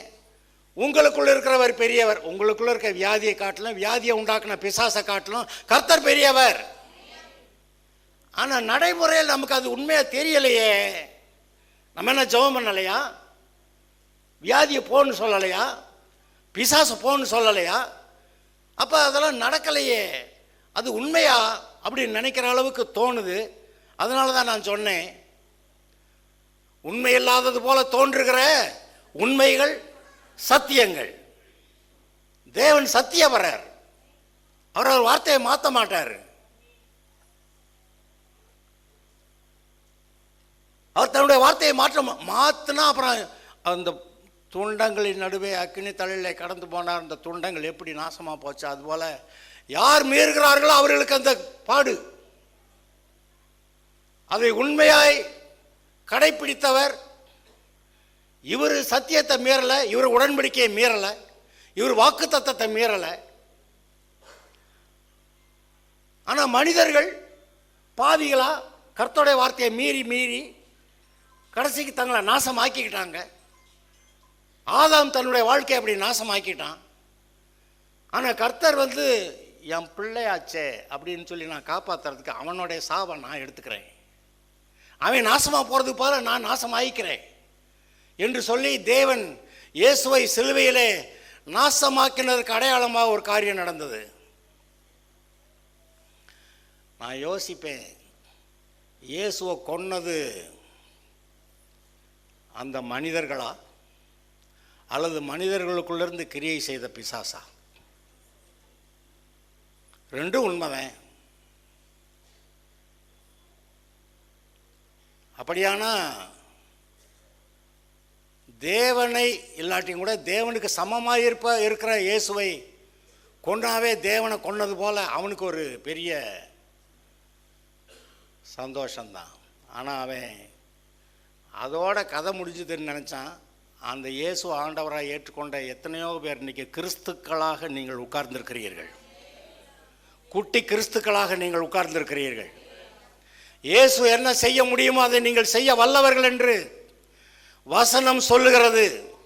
வாக்கு மாறாதவர், பொய் உரையாதவர், உங்களுக்குள்ளே பரிசுத்த ஆவியை தந்தவர். இயேசு எந்த பரிசுத்த ஆவியின் பலத்தினாலே அவர் கிரியை நடப்பித்தாரோ அதே பரிசுத்த ஆவியை நீங்கள் பெற்றிருக்கிறீர்கள். என்னை விசுவாசிக்கிறவன் நான் செய்கிற இந்த கிரியைகளை செய்வான், இதைவிட பெரிய கிரியைகளை செய்வான். அவர் நான் பொய் சொன்னாரா? அல்லது பொய் சொன்ன மாதிரி தோணுதா? அதை உண்மைன்னு நம்புகிறோம், அது உண்மை என்று நம்புகிறோம். ஆனால் செயல்பாட்டுக்கு வரும்போது ரொம்ப போராட்டமாக இருக்குது. ஆமாம், அது போராட்டம்னு கர்த்தர் சொல்கிறாரு. விசுவாசத்தின் நல்ல போராட்டத்தை, வசனத்தை எடுத்து வாசிங்க.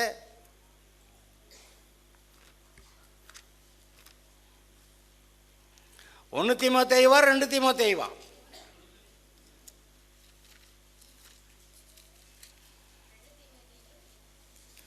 இல்லை, 1 தீமோத்தேயு 6:12. விசுவாசத்தின் நல்ல போராட்டத்தை நிறுத்திக்கலாங்கனையே. அது என்ன விசுவாசத்தில் போராட்டம்? நம்ம இதை நம்புகிறோம், இப்படி தான் நடக்குதுன்னு நினைக்கிறோம், ஆனால் நடக்க மாட்டேங்குது. இயேசுவின் நாமத்தில் வியாதி மறைஞ்சு போன்னு சொல்கிறோம், நம்புகிறோம், ஆனால் போக மாட்டேங்குது. எது வரைக்கும் அது போகாதான்? சந்தேகப்படாமல் விசுவாசிக்கிற வரைக்கும் போகாதான். இப்போ நம்முடைய வாழ்க்கையிலே வியாதிகள், பலவீனங்கள், மனக்குழப்பங்கள், சண்டைகள், சச்சரவுகள், குடும்பத்தில் பிரச்சனை, வேலை செய்கிற இடத்துல பிரச்சனை, இவ்வளவு பிரச்சனைகள். இயேசுவின் நாமத்தை அடங்க கடவுது. இயேசு எழுந்து காற்றையும் கடலையும் அதட்டினாராம், அது கப்சிப்புன்னு அமர்ந்துருச்சான். அந்த வல்லமை அதே பரிசுத்த ஆவியானவர் உங்களுக்குள்ளே இருக்கிறார். இயேசுவானவர் அவர் நான் தேவனுடைய குமாரன், நான் தான் எல்லாத்தையும் படைத்தேன், அந்த வல்லமையில் நான் செய்கிறேன்னு சொல்லலை. அவர் சாதா மனுஷனாக பூமியில் பிறந்து பரிசுத்த ஆவியானவருடைய பலத்தினால மட்டும் கிரியை செய்தார். அதே பரிசுத்த ஆவியானவர் என்று உங்களுக்குள்ள இருக்கிறார். நான் போனேன்னா வேறொரு தேற்றரவாளனை, அதாவது பரிசுத்த ஆவியானவரை உங்ககிட்ட அனுப்புவேன். நான் வந்தபோது ஞானஸ்நானம் எடுத்தபோது பிதாவாகிய தேவன் பரிசுத்த ஆவியானவர் எனக்கு தந்தார். இப்போ நான் போனேன்னா பரிசுத்த ஆவியானவர் உங்ககிட்ட வர சொல்லி அனுப்புவேன் அப்படின்னு சொல்லிட்டு போனார். பரிசுத்த ஆவியானவர் வந்தார். இன்றைக்கு எல்லாருக்குள்ள பரிசுத்த ஆவியானவர் இருக்கிறார். அந்த பரிசுத்த ஆவியிலே நிரம்பி, அபிஷேகத்திலே நிரம்பி, ஆவிக்குரிய பலனை பெறுவது அவசியம். பலத்தினாலும் அல்ல, பராக்கிரமத்தினாலும் அல்ல, என்னுடைய ஆவியினாலே ஆகும். அவருடைய அபிஷேகத்தினால நமக்கு உண்டாகிற பலத்தினாலே காரியமாகும். இயேசுவானவர் எப்போதும் தன்னை பரிசுத்த ஆவியிலே நிறைந்தவராய் காத்து கொண்டிருந்தார். அதனால தான் கர்த்தர் சொல்றார், நீங்களும் பரிசுத்த ஆவியிலே நிரம்பி இருங்கள். இந்த பரிசுத்த ஆவியிலே நிரம்பிட்டா அப்புறம் எந்த பிசாசு நமக்கு எதிர்த்திருக்க முடியாது. கர்த்தர் யோசுவாட்ட சொன்னது போல நமக்கும் சொல்றாரு, இதோ நான் உன்னை விட்டு விலகுவதும் இல்லை, உன்னை கைவிடுவதும் இல்லை. ஆனால் நீ ஒன்று செய்ய, இந்த நியாயப்பிரமாண வார்த்தைகளை, அதாவது வாக்கு தத்த வசனங்களை எப்போதுமே வாயில் வச்சுக்க, பேசிக்கிட்டே இரு, அதை முணங்கிக்கிட்டே இரு, அதை அறிக்கை பண்ணிக்கிட்டே இரு, அதை தியானம் பண்ணிக்கிட்டே இரு. இப்போ நானுமே அதை கவனிச்சிருக்கிறேன். ஏதாவது ஒரு குறிப்பிட்ட காரியத்தை உங்கள்கிட்ட பேசணும்னு ஒரு வாரம் சொல்லிவிட்டு அடுத்த வாரம் அதை சொல்லணும்னா, அடுத்த வாரம் அதை சொல்லணும்னா புது புது வெளிப்பாடு அதில் உண்டாகுது. நான் அப்புறம் தான் யோசித்தேன், அந்த யோசுவாட்ட கர்த்தர் அப்படி சொல்லியிருக்கிறாரு, நீ அதை விடாதடான்னா அப்போ அதையே யோசிச்சுக்கிட்டு தான் அநேக வெளிப்பாடுகள் உண்டாகிறது. கர்த்தர் தன்னோட கூட இருக்கிறாருன்னு அவனுக்கு தெரிஞ்சிருச்சு. அதனால் பாருங்கள், ஒரு தரிசனமும் உண்டாகுது. சேனைகளின் தலைவராக, இஸ்ரவேலின் சேனைகளின் அதிபதியாக அங்கே ஒருத்தர் வந்து யோசுவா முன்னாடி நிற்கிறார். ஐயா, நீ என்னங்க ஆளா அவங்க ஆளா? நான் கர்த்தருடைய சேனைகளின் அதிபதியாக வந்திருக்கேன், உன் கூட இருக்கிறதுக்காக வந்திருக்கேன், உனக்கு ஜெயம் கொடுக்கறதுக்காக வந்திருக்கிறேன். கர்த்தர் உங்களோட கூட இருக்கிறாரு. ஆனால் இப்போ என்னது, நம்ம அப்படி இல்லையே. கிதியோன்ட்ட கர்த்தர் வந்து சொன்னார், பராக்கிரமசாலியே என்னாரு. அவன் நான் மிரண்டு போய் இதெல்லாம் அப்படியா கொண்டு போய் பத்திரமா வீடு சேர்க்கணும்னு நான் போராடிக்கிட்டு இருக்கேன் அப்படின்னு. அங்கே தான் பராக்கிரமசாலியாருன்னு சொல்லி பார்த்தா இப்போ இன்னைக்கு வாசித்த பகுதியில் ஒருத்தன் தாவீதை பற்றி சொல்கிறான். அவன் பராக்கிரமசாலியும் யுத்த வீரனுமா. ஐயா அது அவன் ஆடு மேய்க்கிறவனை போய் அவன் ஒரு தடவை சிங்கத்தையும் உடனே கரடியையும் காலி பண்ணது உண்மைதான். ஆனால் அவனை பற்றி என்ன சொல்லிட்டான்? அவன் பராக்கிரமசாலியே, யுத்த வீரனே, காரிய சமர்த்தன் எல்லாம் சொல்லி முடிச்சுட்டான். அவன் சொன்னபோது தாவீது அப்படி யுத்த வீரன் இல்லை.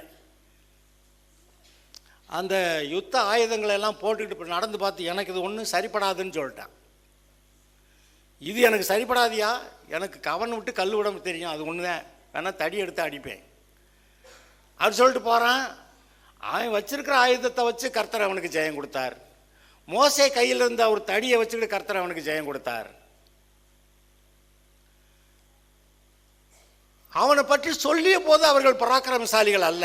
கிதியோன் அந்த நாளில் அவன் பராக்கிரமசாலி அல்ல. அந்த தாவீது அந்த நாளில் அப்படி ஒரு பெரிய யுத்த வீரன் அல்ல. ஆனால் என்ன ஆயிடுச்சு? கிதியோன் பெரிய பராக்கிரமசாலியாக இருந்து மீதியானியோடைய கையிலிருந்து இஸ்ரவேலை மீட்டான்.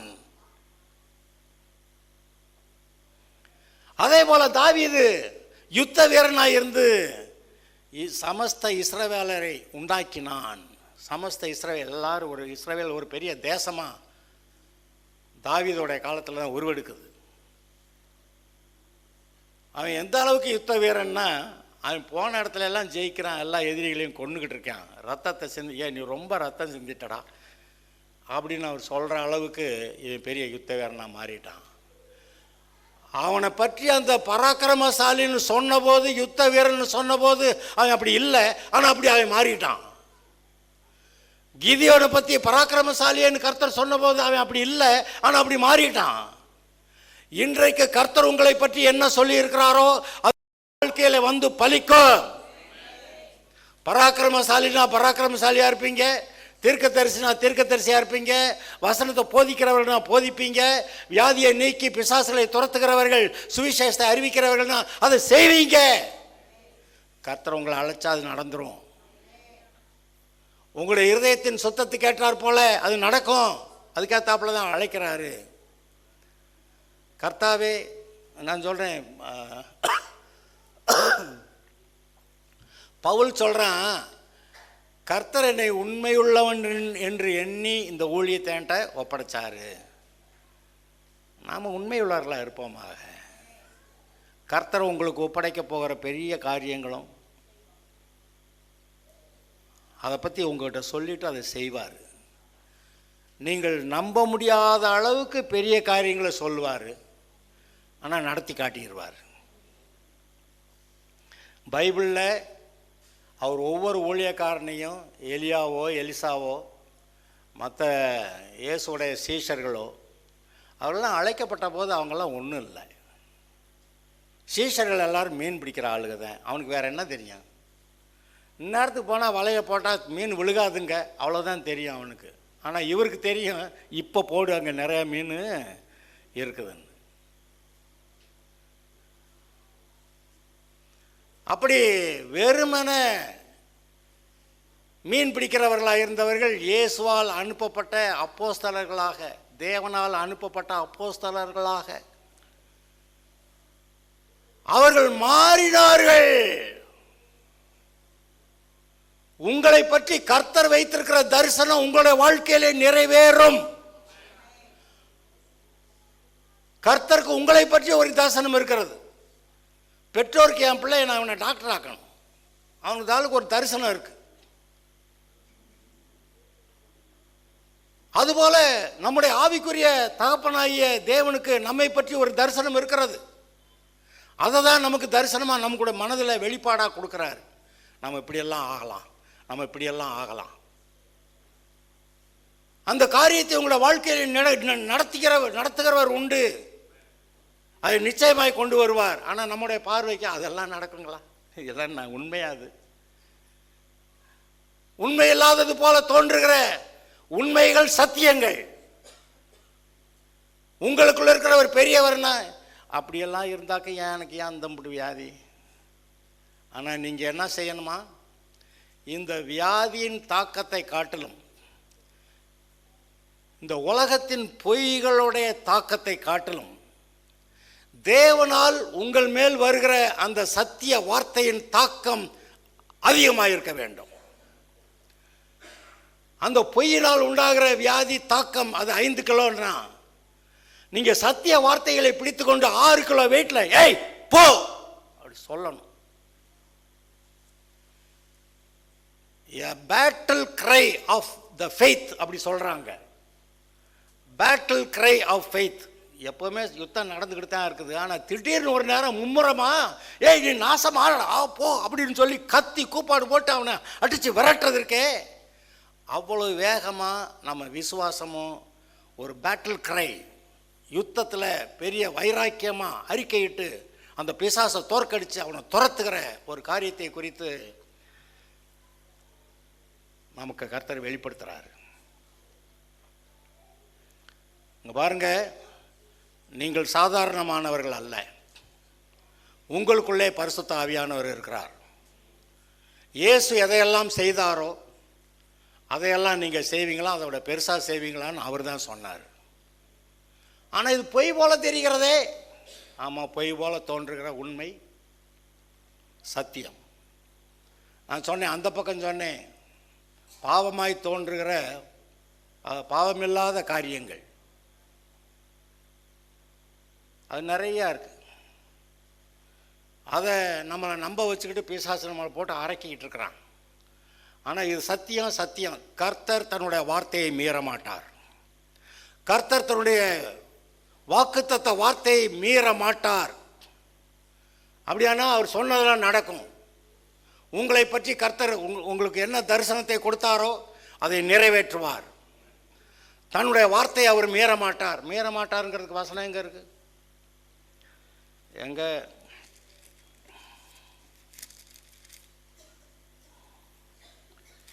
2 தீமோத்தேயுவா 2 தீமோத்தேயு 2வது அதிகாரம் 2 தீமோத்தேயு 2வது அதிகாரம் 12-13 அவரோட கூட பாடுகளை சகித்தோமானால் அவரோட கூட ஆளுகை செய்வோம். நாம் அவரை மறுதலித்தார், அவர் நம்மை மறுதலிப்பார். நாம் உண்மையில்லாதவர்களாக இருந்தாலும் அவர் உண்மையுள்ளவராக இருக்கிறார். அவர் தம்மைத்தாம் மறுதலிக்க மாட்டார். அவருடைய தழும்புகளால் குணமானீர்கள்னு சொன்னால் அதை மாற்ற மாட்டார், அதை மறுதலிக்க மாட்டார். நாம் அதை சந்தேகப்படாமல் விசுவாசிக்கிற அளவுக்கு வளரணுமே ஒழிய அவருடைய வார்த்தை பொய் மாதிரி தெரியுத இல்லை, அது சத்தியம். அதனால தான் இவ்வளவு பலவீனமாக இருந்தால் கூட இன்னும் கர்த்தர் உண்மையுள்ளவர் தான், அவரை ஆராதிக்கணும் எல்லோரும் நீங்கள் வந்திருக்கிறீங்க. இப்போ நான் உண்மையில்லாத போல தோன்றுகிற உண்மையை சத்தியத்தை உங்கள்கிட்ட நான் சொல்லணும், உங்களை விசுவாசத்துக்குள்ளே நடத்தணும். நீங்கள் எல்லாருமே எழும்பி பிரகாசிப்பீங்க. உங்களுக்கென்று கர்த்தர் இருந்த அழைப்பை கொடுத்தாரோ அந்த அழைப்பு உங்களோட வாழ்க்கையில் நிறைவேறும். ஹல்லேலூயா. ஜெபம் பண்ணலாம்.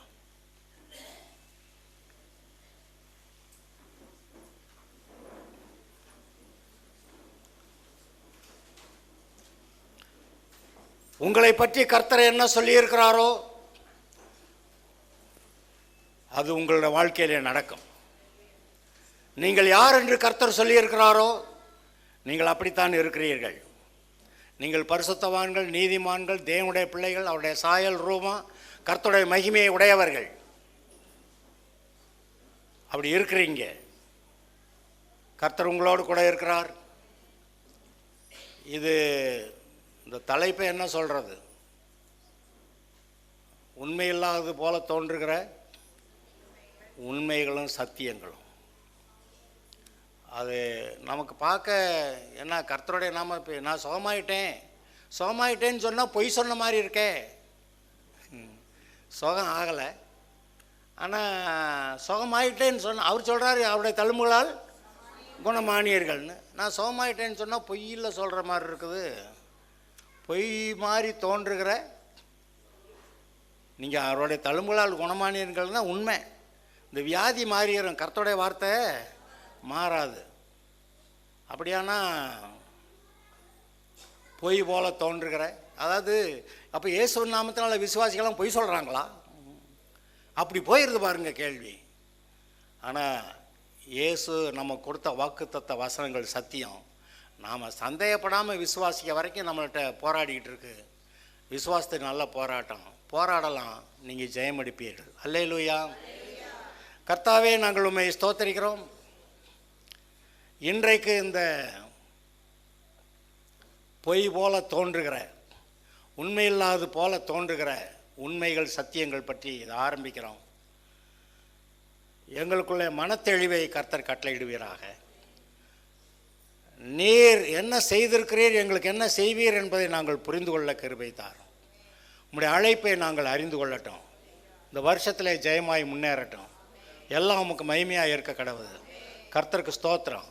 இயேசுவின் நாமத்தில் வேண்டுகிறோம் பிதாவே. என் ஆத்துமாவே